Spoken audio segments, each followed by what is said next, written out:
अस्सलाम वालेकुम dear students. तो मैं आपका होस्ट वसीम सर हूँ।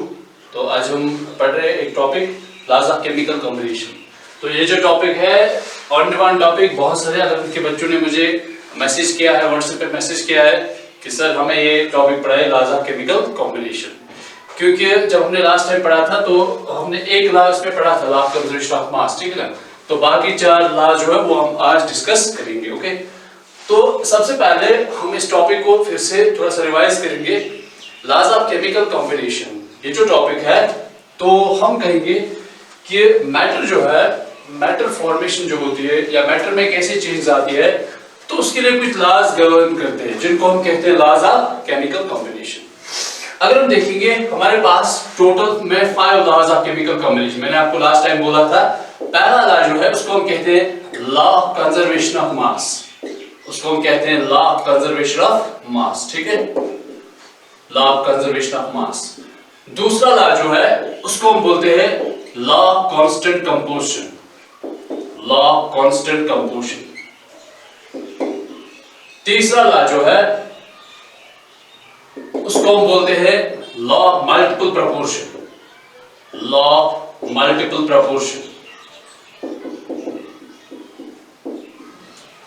और चौथा लॉ जो है उसको हम बोलते हैं law of reciprocal proportion, law of reciprocal proportion.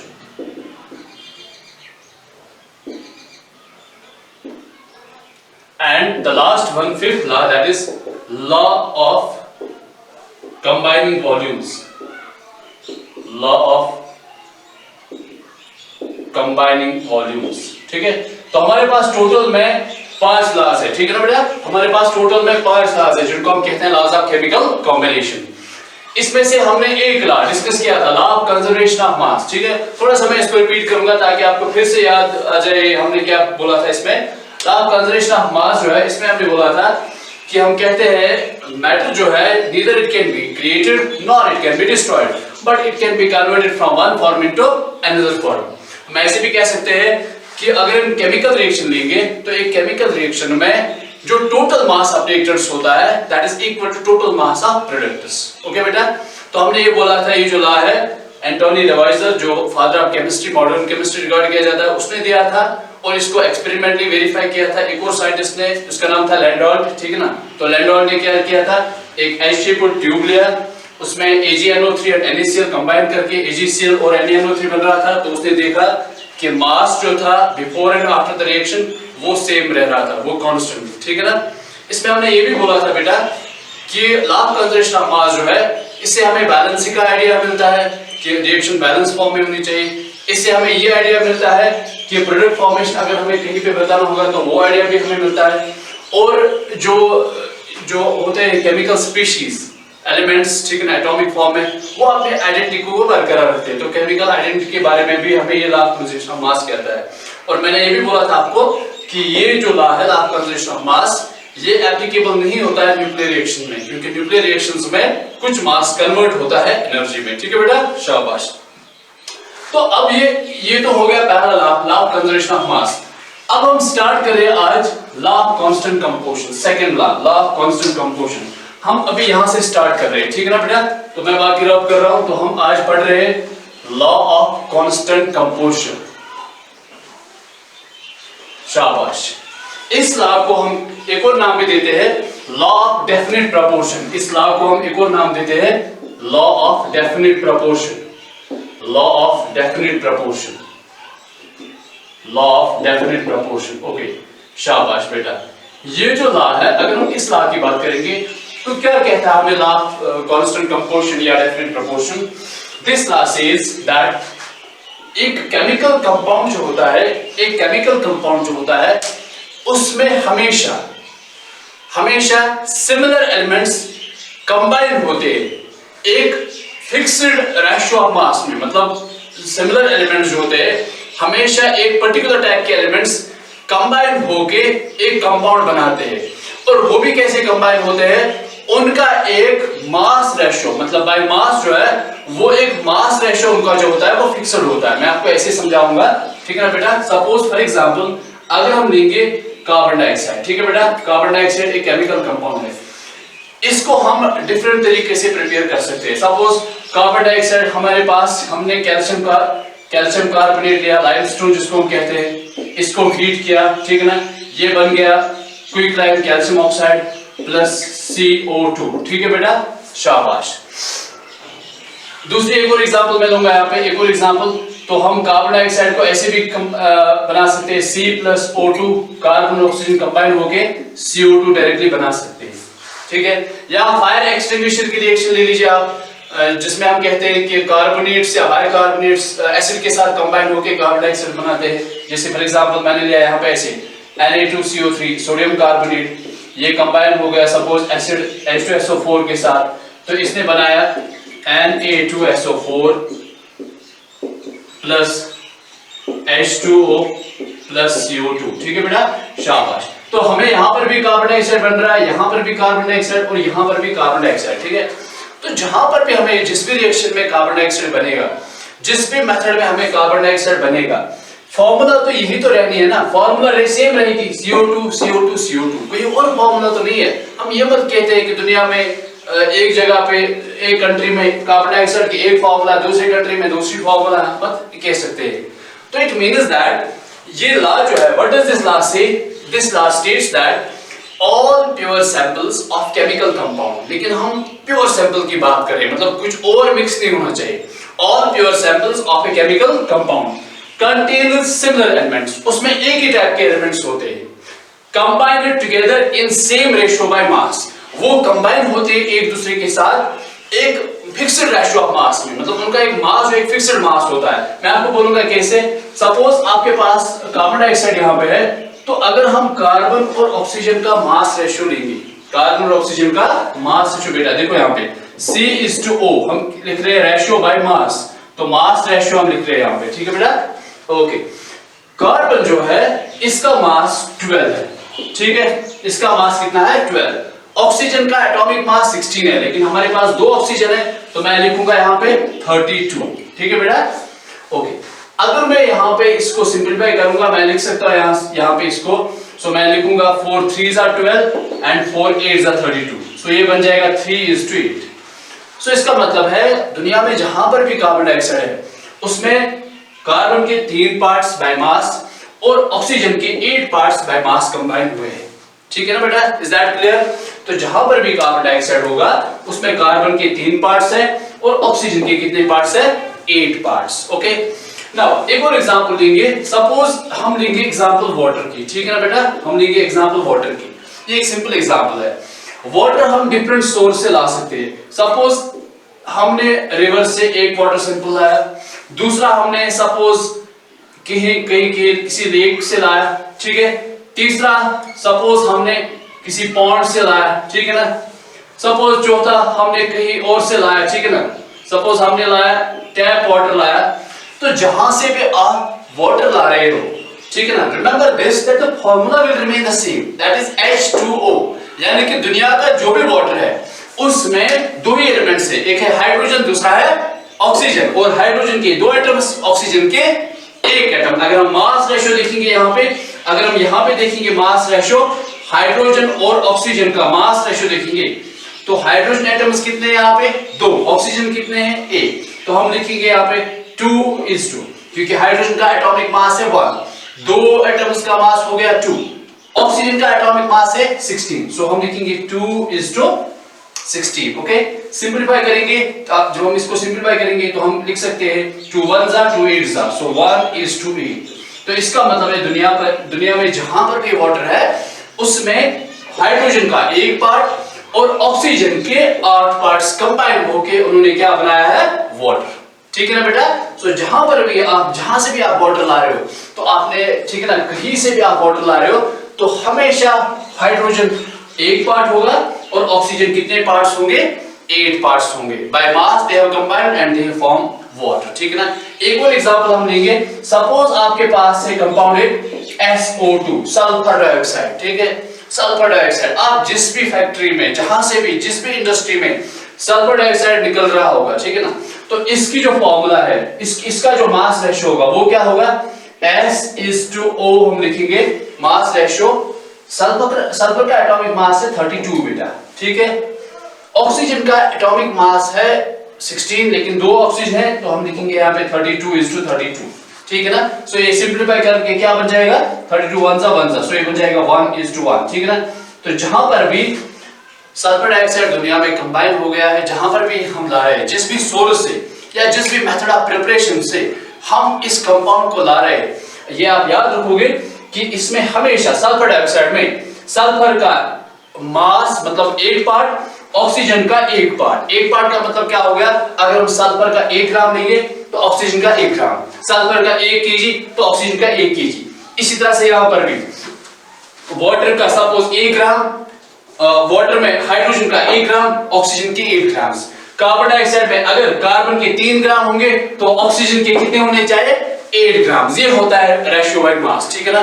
तो जो भी केमिकल कंपाउंड आपके पास है उसमें हमेशा एक सिमिलर टाइप्स के एलिमेंट्स कंबाइन हो गए हैं और वो एलिमेंट जो है वो एक फिक्स्ड रेशियो मास में कंबाइन हुए हैं, ठीक है ना बेटा। ओके, तो ये हमें इसका स्टेटमेंट है इस लॉ का, जो that is law of constant composition, ठीक है बेटा। ओके, अगर हम इस लॉ की बात करेंगे तो इस लॉ से हमें एक आइडिया मिलता है to calculate, we can calculate from this law percentage of an element. See here,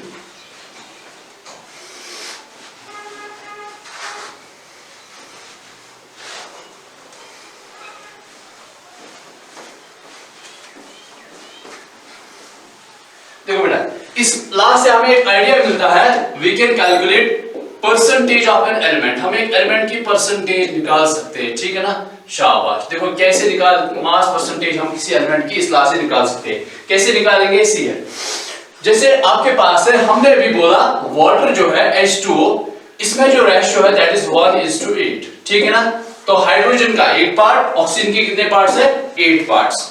तो परसेंटेज हम कहीं पर भी जब हम निकालनी होगी तो हम कैसे निकालेंगे, किसी भी एलिमेंट की परसेंटेज, उसका मास, ठीक है ना, mass of element divided by mass of compound. तो परसेंटेज किसके बराबर होती है, it is equal to mass of element, तो एलिमेंट का कितना मास है, ठीक है ना, divided by mass of compound, total mass कितना है कंपाउंड का, मल्टीप्लाइड बाय 100, मल्टीप्लाइड बाय 100, ठीक है ना। तो हम ऐसे परसेंटेज निकाल सकते हैं, किसी भी एलिमेंट का हम परसेंटेज निकाल सकते हैं, ठीक है ना। तो सपोज हमारे पास है वाटर H2O, तो इसमें रेशियो है 1:8, तो मैं अगर यहां पे परसेंटेज निकालूंगा, शाबाश, तो कैसे निकालेंगे हम परसेंटेज, सपोज हाइड्रोजन की परसेंटेज अगर हम निकाली होगी तो हाइड्रोजन की परसेंटेज, परसेंटेज ऑफ हाइड्रोजन कैसे हम लिखेंगे, परसेंटेज ऑफ हाइड्रोजन कैसे लिखेंगे हम, परसेंटेज ऑफ हाइड्रोजन बेटा, तो वो हम लिख सकते हैं, देखो हाइड्रोजन का कितने पार्ट्स है यहाँ पे, 8 पार्ट, ऑक्सीजन के कितने हैं, 8, शाबाश, तो हम लिखेंगे 1 पार्ट हाइड्रोजन का है, ऑक्सीजन के कितने हैं, 8, तो टोटल कितने हो गए, 1 + 8, 1 + 8 हो गए टोटल, यानी कि मास ऑफ कंपाउंड, ठीक है ना, मल्टीप्लाइड बाय 100, ठीक है। Okay, so that becomes equal to 1/9, तो ये हो जाएगा 100/9, ठीक है ना। So it becomes 100/9। ओके बेटा, शाबाश। तो अगर हम इसको कैलकुलेट करेंगे इट विल बी अप्रोक्सीमेटली 11.11%, ठीक है।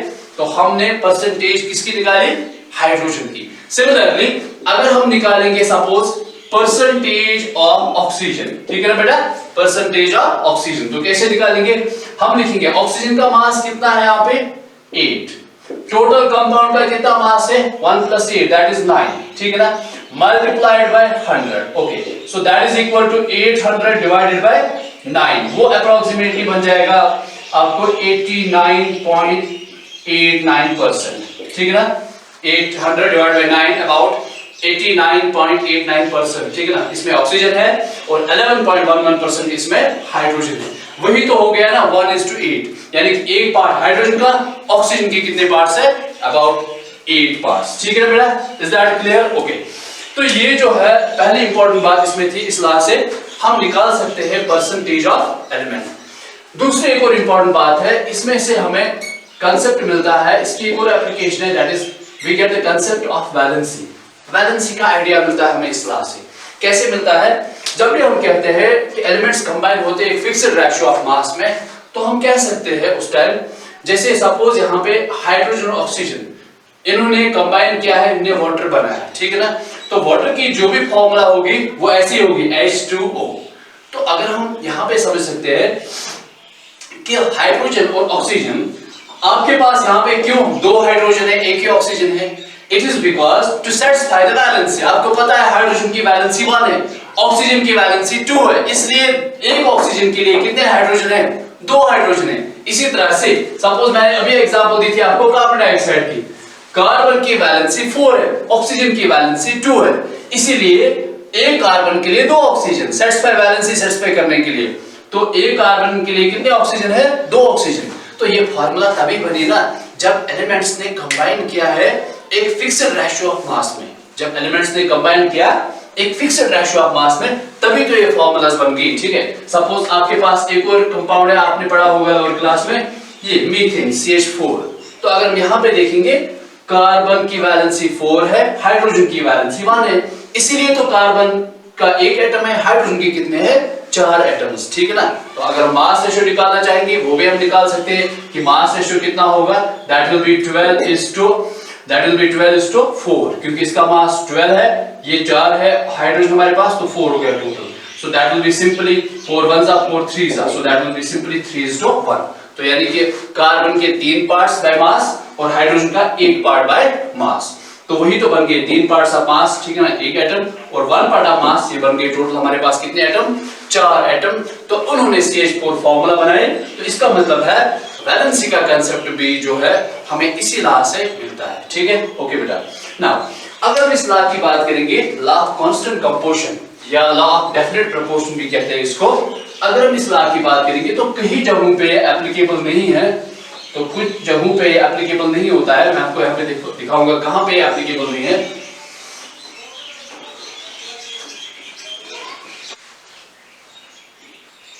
नॉन स्टोइचियोमेट्रिक कंपाउंड्स,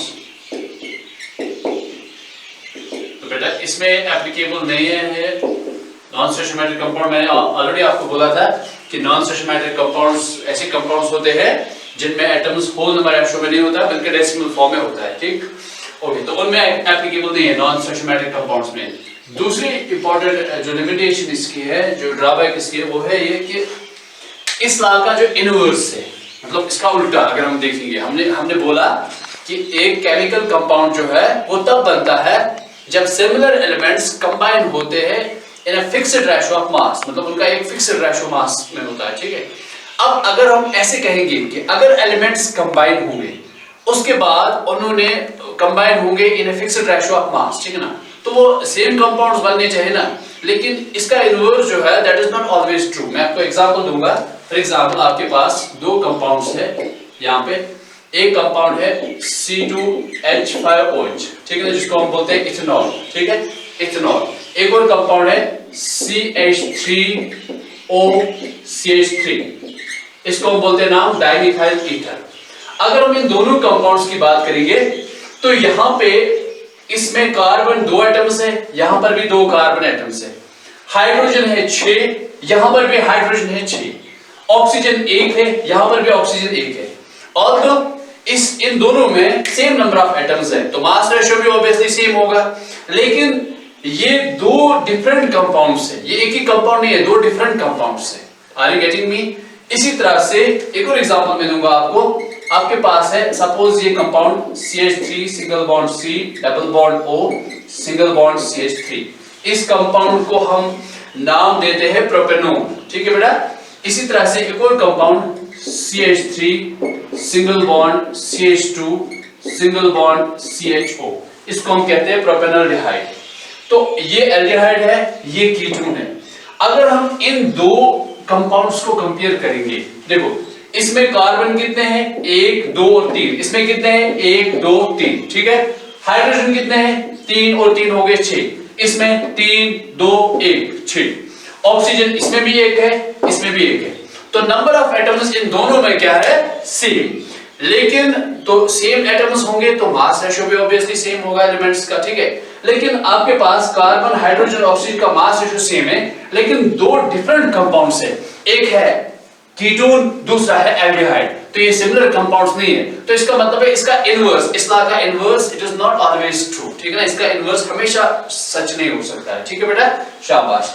एक और लिमिटेशन मैं आपको बोलूंगा इस लॉ की, एक और ड्रॉबैक इसमें क्या प्रॉब्लम है, वो ये कि अगर हम कोई एलिमेंट किसी कंपाउंड में आइसोटोपिक फॉर्म में, डिफरेंट आइसोटोपिक फॉर्म लेंगे तो तब मास रेशियो जो है वो फिक्स्ड नहीं रहेगा। फॉर एग्जांपल आपके पास है, सपोज आपके पास है वाटर H2O, ठीक है ना।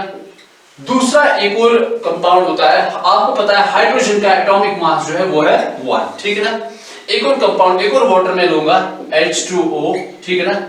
इसमें सपोज प्रोटियम की जगह मैं बोलूंगा यहाँ पे ड्यूटेरियम है, इसका मास कितना है 2, ठीक है बेटा। तो इन दोनों का मास रेशियो आप सेम नहीं होगा।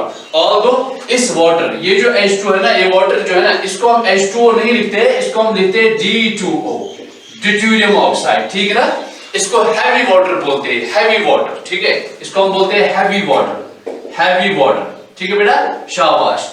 तो ये जो D2O जो है, इसमें फर्क क्या है, दोनों में एक ही एलिमेंट है, हाइड्रोजन, लेकिन इसमें प्रोटियम वाला आइसोटोप है और इसमें ड्यूटेरियम वाला आइसोटोप है। तो मास रेशियो तो फिक्स्ड नहीं होगा ना, क्योंकि यहाँ पे मास 1 है, यहाँ पे हाइड्रोजन का मास 2 है, ठीक है बेटा। अगर हम इसका मास रेशियो देखेंगे वो होगा 2:, ये इसका 2 है, इसका हो गया 16, ठीक है ना, दैट इज 1:8। लेकिन अगर हम इस वाले में मास रेशियो देखेंगे, यहाँ पे आपके पास एक हाइड्रोजन का मास है 2 का होगा 4, तो हम लिखेंगे यहाँ पे 4:, इसका लिखेंगे 16, ठीक है ना। सो 2 हाइड्रोजन है, एक का मास है 2, दूसरे का भी मास है 2, वो हो गया 4 टोटल, ठीक है ना। सो 4:16, सो दैट इज 1:4, ठीक है ना। तो इसमें 1:4 रेशियो है, इसमें 1:8 रेशियो है। तो अगर एक कंपाउंड, ऐसे कंपाउंड्स है जिनमें कोई एलिमेंट डिफरेंट आइसोटोपिक फॉर्म में होगा, तो वहां पे ये लॉ एप्लीकेबल नहीं है बेटा, ठीक है। Are you getting me? इसी तरह से ऑक्सीजन जो है, इसका भी एक आइसोटोपिक फॉर्म है, इसका एक आइसोटोप होता है 16 मास, दूसरा एक और होता है 18, ठीक है ना। या कार्बन का होता है 12, 13, 14। तो कोई भी ऐसे कंपाउंड्स होंगे जिनमें एक एलिमेंट डिफरेंट आइसोटोपिक फॉर्म में होगा, वहां पे ये लॉ एप्लीकेबल नहीं है। Is that clear? ये था हमारे पास दूसरा law, that was law of definite proportion या लॉ ऑफ कांस्टेंट कंपोजिशन, ठीक है ना बेटा, शाबाश। अब हम आगे बढ़ेंगे, हम डिस्कस करेंगे एक और law, third law, that is law of multiple proportion. एक और लॉ हम डिस्कस करेंगे, third, that is law of multiple proportion.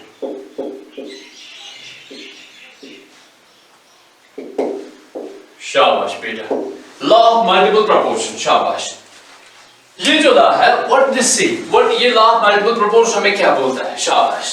Law of multiple proportion कहता है, अगर हमारे पास 2 एलिमेंट्स है, सपोज हमारे पास कितने एलिमेंट्स है, 2 एलिमेंट्स। अब इन 2 एलिमेंट्स ने कंबाइन किया, 2 एलिमेंट्स ने कंबाइन किया, इन्होंने कंबाइन किया एक दूसरे के साथ, इन्होंने डिफरेंट कंपाउंड्स बनाए, 2 या 2 से ज्यादा कंपाउंड्स इन्होंने बनाए, ठीक। तो अगर इन्होंने डिफरेंट कंपाउंड्स बनाए, हम कहते हैं उन कंपाउंड्स में अगर हम 2 में से एक का मास फिक्स्ड रखेंगे, 2 एलिमेंट जो है ना हमारे पास, उसमें से एक का मास फिक्स्ड रखेंगे, तो दूसरे का जो मास होगा, दूसरे एलिमेंट्स का जो मास होगा इन डिफरेंट कंपाउंड्स में, वो उसका एक सिंपल होल नंबर रेशियो होगा, उसका एक सिंपल होल नंबर रेशियो होगा। मैंने आपको पहले भी बोला था कि सिंपल होल नंबर रेशियो क्या होता है, मतलब सिंपल नंबर्स 1 to 10 जो लोअर नंबर्स होते हैं, सो ऐसे रेशियोज में एलिमेंट्स कंबाइन होते हैं बाय मास, ठीक है। मैं आपको समझाऊंगा कैसे ये लॉ क्या होता है, लॉ ऑफ मल्टीपल प्रपोर्शन। शाबाश बेटा, देखो इधर, सपोज आपके पास है 2 एलिमेंट्स, आपके पास है हाइड्रोजन, आपके पास है ऑक्सीजन, ये 2 एलिमेंट्स है, ठीक। इन्होंने कंबाइन किया, सपोज इन्होंने बनाए 2 कंपाउंड्स, एक है वाटर, दूसरा है H2O2 हाइड्रोजन पेरोक्साइड, ठीक है बेटा, एक है वाटर, दूसरा है हाइड्रोजन पेरोक्साइड। ओके, नाउ अगर हम इन दोनों का पहले हम मास रेशियो देखेंगे, तो इसका लिखेंगे हम 2:16, ठीक है बेटा। हाइड्रोजन इज टू ऑक्सीजन जो है, दैट इज 2:16, ठीक है। मैं लिखूंगा ऐसे यहाँ पे, हाइड्रोजन इज टू ऑक्सीजन, हम hydrogen is to oxygen mass ratio लिख रहे हैं, ठीक है। Hydrogen is to oxygen, so वो लिखेंगे हम 2:16। यहां पर भी अगर हम लिखेंगे हाइड्रोजन इज टू ऑक्सीजन, वो लिखेंगे हम 2:, यहाँ पे 2 ऑक्सीजन एटम्स, यहाँ पे एक ही था, तो 2:32। ठीक है बेटा, हम इसको सिंप्लीफाई भी कर सकते हैं, लेकिन हम ऐसे भी ले सकते हैं। सी हियर हमारे पास दो एलिमेंट्स है, हाइड्रोजन और ऑक्सीजन। उन्होंने क्या बनाए? कंपाउंड्स। एक है वाटर, दूसरा है H2O2। अब इन दोनों कंपाउंड्स में दो में से एक एलिमेंट का मास फिक्स्ड रखो आप। हाइड्रोजन का फिक्स्ड है ही, तो इसी को हम फिक्स्ड रखेंगे। यहां पर भी 2, यहां पर भी 2। अब उसके बाद जो दूसरा एलिमेंट बच गया वो कौन है? ऑक्सीजन। इसका मास इन दो कंपाउंड्स में, यहां पे है 16, यहां पे 32, तो ये मास और ये मास इन दो में ऑक्सीजन का मास जो है 16 और 32, ये एक सिंपल होल नंबर रेशियो है। कैसे देखो, 16 1s are 16 2s are, तो सिंपल नंबर आ गया ना, सिंपल होल नंबर आ गया ना, 1:2। Are you getting me? Okay. इसी तरह से मैं आपको एक और एग्जांपल दूंगा। सी हियर बेटा, एक और एग्जांपल आपके पास है, सपोज सल्फर एंड ऑक्सीजन। ठीक है, सल्फर एंड ऑक्सीजन, इन्होंने बनाए दो कंपाउंड। सपोज एक है SO2, दूसरा है SO3। ठीक है ना। अगर हम यहां पे देखेंगे sulphur is to oxygen ratio देखेंगे, सल्फर इज टू ऑक्सीजन, वो क्या होगा? 32 सल्फर का मास है, ऑक्सीजन के दो एटम्स का मास है 32। ठीक है बेटा, यहां पर हम देखेंगे sulphur is to oxygen ratio, सल्फर का मास 32, ऑक्सीजन 3 एटम्स है यहां पे, 16 into 3 that is 48, that is 48। ठीक है बेटा, शाबाश। नाउ अब दो में से एक का मास फिक्स्ड रखना है हमें, तो सल्फर का यहां पर भी 32 है, यहां पर भी 32 है, तो इसका हम रखेंगे फिक्स्ड। अब जो बचता है ऑक्सीजन का, दोनों में, इसमें और इसमें, अगर हम उसका रेशियो देखेंगे 32:48, 32:48, तो वो रेशियो क्या होगा? सिंपल होल नंबर रेशियो होगा। सी हियर कैसे होगा? तो हम इसको 16 से करेंगे, 16 2s are 32 and 16 3s are 48, तो ये एक सिंपल नंबर हो गया 2:3 अंडर 10 नंबर्स। ठीक है ना, simple numbers. Are you getting me? तो ये सिंपल होल नंबर रेशियो बन गया। Is that clear? मेरी बात समझ आ रही है? अब ये नहीं है कि हमारे पास हर जगह फिक्स्ड होंगे, हमें कभी कभी फिक्स्ड करना भी पड़ेगा। सी हियर बेटा, आपके पास है दो और एलिमेंट्स। एक और एग्जांपल आपको दे रहा हूं आपको, नाइट्रोजन एंड हाइड्रोजन, इन्होंने कंबाइन किया, इन्होंने बनाए दो कंपाउंड्स। एक कंपाउंड है NH3, दूसरा कंपाउंड है N2H4। ठीक है बेटा, इन्होंने दो कंपाउंड्स बनाए, NH3, दूसरा कंपाउंड है N2H4। शाबाश। अगर हम इन दो कंपाउंड्स की बात करेंगे तो हम ऐसे लिखेंगे, रेशियो जो लिखेंगे N:H रेशियो यहां पे लिखेंगे। नाइट्रोजन का मास है 14, हाइड्रोजन का है 3। ठीक है, तीन हाइड्रोजन का 3 मास टोटल। ठीक है, अगर हम यहां पे लिखेंगे नाइट्रोजन इज टू हाइड्रोजन, यहां पे दो नाइट्रोजन एटम्स हैं, तो इसका मास हम कितना लिखेंगे?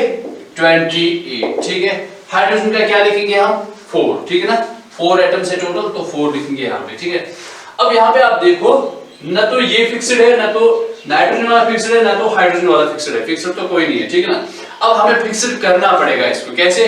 या तो सपोज अगर हम नाइट्रोजन को फिक्स करना चाहेंगे तो हम क्या करेंगे, किसी ऐसी चीज से मल्टीप्लाई या डिवाइड, ठीक है ना, जिससे ये और ये दो सेम बन जाएंगे। ठीक है, सपोज ये है 14, ये है 28, अगर हम इसको मल्टीप्लाई करेंगे 2 से, ये भी बन जाएगा 14, लेकिन वो 2 सिर्फ इससे मल्टीप्लाई नहीं करना है, इसको भी करना है मल्टीप्लाई। ठीक है बेटा, या अगर हम इसको डिवाइड करेंगे 2 से तो ये बन जाएगा 14, लेकिन दोनों को डिवाइड करना है, दोनों को डिवाइड करना है, तो हम ऐसे लिखेंगे 14:3, ये बन जाएगा 14। ठीक है ना, इसको करेंगे डिवाइड 2 से 14 और ये बन जाएगा 2। ठीक है, अब आपके पास नाइट्रोजन यहाँ पे फिक्स्ड है। ठीक है ना बेटा, तो ये एग्जांपल मैंने इसलिए दिखाई, अगर कहीं पे फिक्स्ड नहीं होगा तो आप कैसे फिक्स्ड करोगे उसके।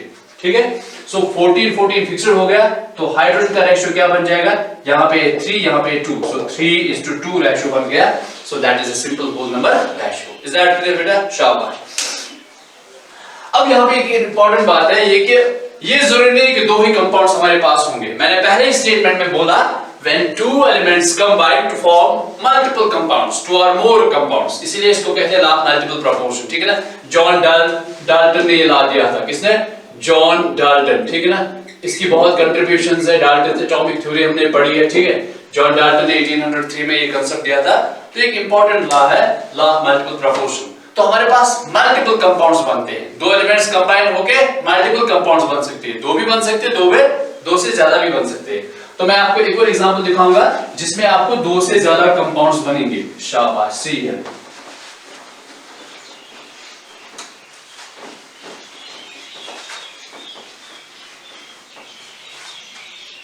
मैं आपको एक और एग्जांपल दिखाऊंगा जिसमें आपको दो से ज्यादा कंपाउंड्स बनेंगे। सपोज नाइट्रोजन एंड ऑक्सीजन ये कंबाइन हो गए, इन्होंने कुछ कंपाउंड्स बनाए। सपोज एक कंपाउंड बन गया N2O जिसको हम कहते हैं नाइट्रस ऑक्साइड, लाफिंग गैस, ठीक है ना। एक और कंपाउंड बन गया NO नाइट्रिक ऑक्साइड, ठीक है ना।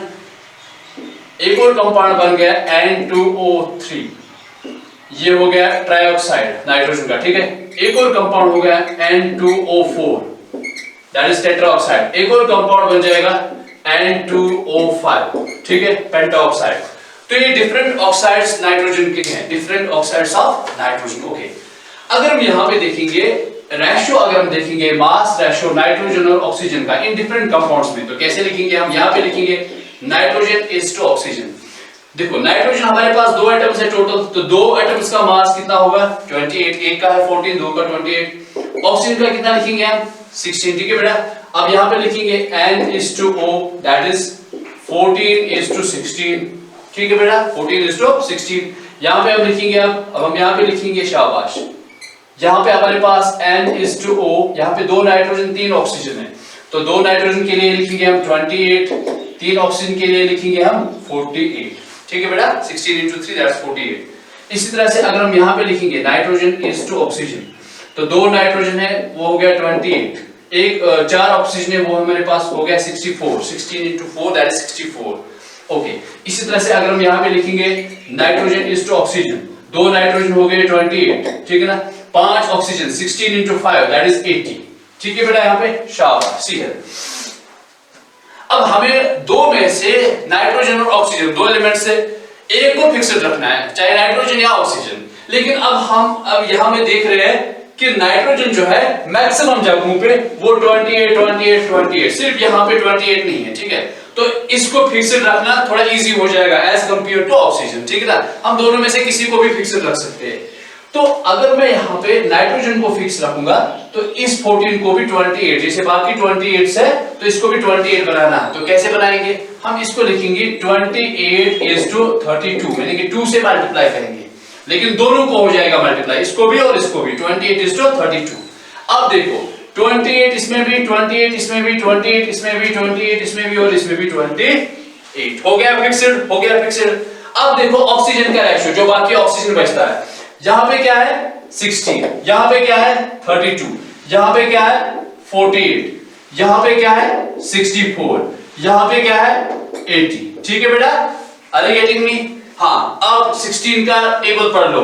16 1 जा 16 2 जा 32, 16 3 जा 48, 16 4 जा 64, 16 5 जा 80। तो 1:2:3:4:5। So this is very simple. So ये एक सिंपल होल नंबर रेशियो बन गया। तो क्या रेशियो आ गया हमारे पास बेटा? शाबाश, 1:2:3:4:5। तो ये तो है ना एक सिंपल होल नंबर रेशियो, ठीक है ना बेटा। Okay, so we say that जब दो एलिमेंट्स कंबाइन होंगे to form two or more compounds, they always do so in simple whole number ratios, ठीक है बेटा, शाबाश। ओके, अब अगर हम इस लॉ की बात करेंगे, लॉ ऑफ मल्टीपल प्रोपोर्शन, ये एक इंपॉर्टेंट लॉ है। मैं आपको बोलूंगा ये जो स्टैचोमेट्री का आइडिया जो है ना वो हमें इसी लॉ से मिलता है। स्टैचोमेट्री का जो आइडिया है ना वो हमें इसी लॉ से मिलता है। ओके, तो स्टैचोमेट्री में हम जो स्टैचोमेट्रिक कोएफिशिएंट्स लिखते हैं, हम जो कहते हैं कि कंपाउंड्स जो होते हैं वो हमेशा होल नंबर फॉर्म में, ठीक है ना, रिएक्ट करते हैं। ये एलिमेंट जो है वो हमेशा होल नंबर फॉर्म में रिएक्ट करते हैं ताकि वो जाके डिफरेंट कंपाउंड्स बनाएंगे, ठीक है। तो इसका मतलब है जो स्टैचोमेट्री का आइडिया जो है बेसिकली वो हमें लॉ ऑफ मल्टीपल प्रोपोर्शन इसी लॉ से मिलता है, ठीक है ना। तो इसी लॉ से हमें स्टैचोमेट्री का आइडिया मिलता है कि हम जो कहते हैं डिफरेंट कंपाउंड्स में element simple whole number ratios में कंबाइन होते हैं, वो हमें इसी लॉ से मिलता है, ठीक है ना बेटा। और अगर हम इस लॉ की बात करेंगे तो अगर स्टैचोमेट्री का आइडिया इसी से मिलता है तो हम ऑब्वियसली कहेंगे कि नॉन स्टैचोमेट्रिक में ये एप्लीकेबल नहीं होगा, नॉन स्टैचोमेट्रिक कंपाउंड्स में ये एप्लीकेबल नहीं होता है, नॉन स्टैचोमेट्रिक कंपाउंड्स में ये एप्लीकेबल नहीं होता है, ठीक है ना। अच्छा, एक और इंपॉर्टेंट बात मैं बोलूंगा, जो ये लॉ हमें कहता है कि एलिमेंट्स कंबाइन होते हैं in simple whole number ratio. जो ये सिंपल होल नंबर रेशियो में एलिमेंट्स कंबाइन होके डिफरेंट कंपाउंड्स बनाते हैं, ठीक है ना, यानी कि स्टोइचियोमेट्री जो है इसका आइडिया तो वो इसी लॉ से हमें मिलता है। और ये लॉ जो है ये एप्लीकेबल नहीं होता है पॉलीमर्स में। किसमें? पॉलीमर्स में ये लॉ एप्लीकेबल नहीं होता है, ठीक है ना। तो पॉलीमर्स में क्यों नहीं एप्लीकेबल है ये लॉ? बिकॉज पॉलीमर्स क्या होते हैं? पॉलीमर्स होते हैं जेंट मॉलिक्यूल्स, ठीक है ना, पॉलीमर मेनी पार्ट्स, ठीक है ना। एक सिंपल मोनोमर जैसे हम कहते हैं पॉलीथीन, जैसे फॉर एग्जांपल हमारे पास है पॉलीथीन, ठीक है ना, एग्जांपल हमारे पास पॉलीथीन है या पीवीसी है, ठीक है ना, या नायलॉन है, ये बाकी एग्जांपल्स है पॉलीथीन, ठीक है ना। तो इथीन के बहुत सारे मॉलिक्यूल्स जब कंबाइन होंगे तो पॉलीथीन बन जाए। तो वहां पे एक सिंपल होल नंबर रेशियो नहीं होगा, बल्कि एक बहुत सारे एटम्स जब होंगे तो वहां पे हम कह सकते हैं कि मेनी पार्ट्स कंबाइन होते हैं, तो सिंपल रेशियोज में कंबाइन नहीं होते, तो इसलिए हम कहेंगे कि पॉलीमर्स में एप्लीकेबल नहीं है ये लॉ। तो इट इज नॉट नेसेसरी कि हम इसको पॉलीमर्स में एप्लीकेबल करेंगे, ठीक है ना। तो ये था हमारे पास second law, that was law, third law that was law of multiple proportion.